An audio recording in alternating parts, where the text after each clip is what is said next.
Right now at 6, you're looking at images that span nearly 2 decades. Columbine, Virginia Tech, Sandy Hook, and the latest in Uvalde, Texas. All heartbreaking images moments after deadly school shootings. You are about to hear from the man in this picture, a former school shooter here in Ohio. Former is the word that he would stress tonight, and we want to reassure you we are not simply providing a platform to glorify these incidents. No, instead, the Ohio man tells 10 Investigates the lessons he learned from his own shooting could help prevent the next one.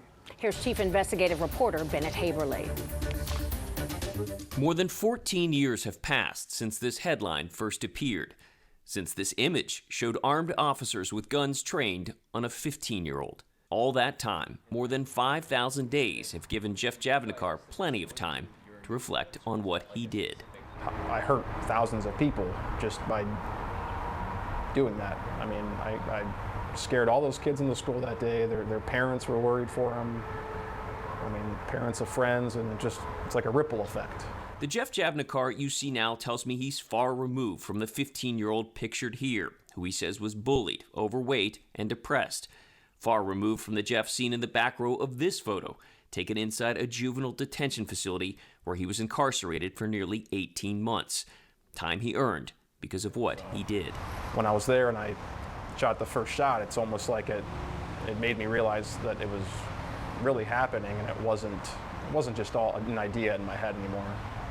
And it scared me. And it scared you? Yeah. But I know I'm scaring hundreds of other kids, but what I'm trying to say is it almost kicked me back into reality out of that fantasy or delusional mindset I had, and it just hit me that I was really doing what I was thinking about doing. At that moment, you realized you were a school shooter? Yep. This file news footage shows an oddly familiar scene in America, the looks of concern on the faces of parents and students. What you don't see is Jeff, who was eventually let out to authorities by 2 administrators. Inside Willoughby, Ohio's South High School, Jeff described what unfolded. 2 shots. One hit the ceiling, the other a trophy case. It happened so fast. I turned a corner as soon as I shot that first shot, and I met somebody face to face, another student. And he was like mid-walk, and he stopped. It was because I just shot the shot, turned the corner, and I saw his eyes. I remember, I'll never forget that. He looked at me like, oh my God, just out of shock. And I told him that I'm not gonna hurt you, I'm not gonna hurt anybody. And I was almost like crying, I was trembling, and he ran. No one was hurt, but Jeff had been hurting and spent weeks planning to kill himself, but do it in what he called a bigger way. So for me, it was more so about releasing a message or letting people know how I really felt inside, not to bully kids, not to mess around with kids. So it was more about just letting people know that message, but obviously I did it in the wrong way. So almost in the way of the sense of like you wanted people to understand the hurt you were enduring. Yeah. Even if that meant hurting others. Yeah, and another thing I wanted to make clear too is before the day that it happened, I probably had some ideas of hurting certain individuals, possibly, people that picked on me growing up. But the day that it happened, I actually, and I can say this knowing it's 100% true to myself, I did not have any thoughts of hurting anybody that day while I was doing it. Jeff credits 2 school administrators with saving his life. They convinced him to put the gun down away from his own head. During his time incarcerated, Jeff says he finished high school, got counseling, thought about his feelings and his actions, and his previous fascination with school shootings. In the months leading up to his incident, Columbine had become a focus of his internet searches. So I think the sensationalism of how much media attention they get did play a role in me wanting to do something similar in that way. Yeah. Is there a sense of irony now because we're giving media attention to what happened with you?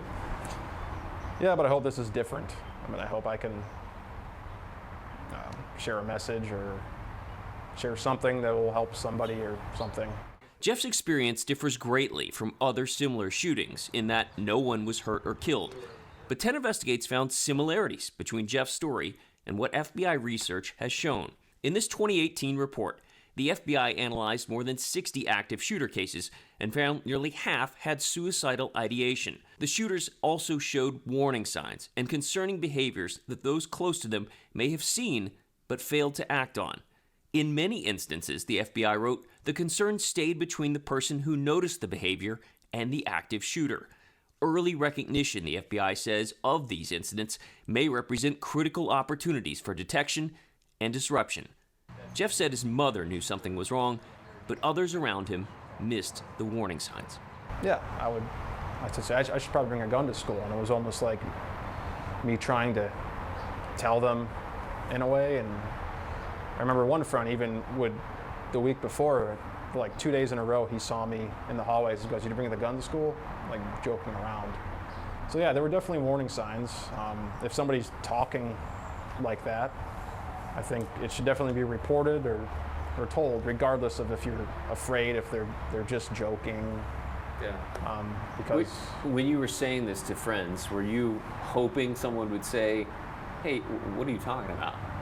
it was almost like I was hoping deep down that it would lead to somebody stopping me, what I was planning on doing.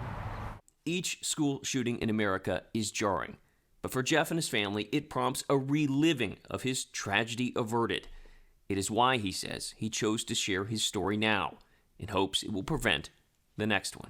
I just wanted to share my perspective that how terrible a thing it was that I did, the consequences I had to endure, how not worth it was, and how I wish I could have just talked to somebody instead. Bennett Haberly, 10 Investigates.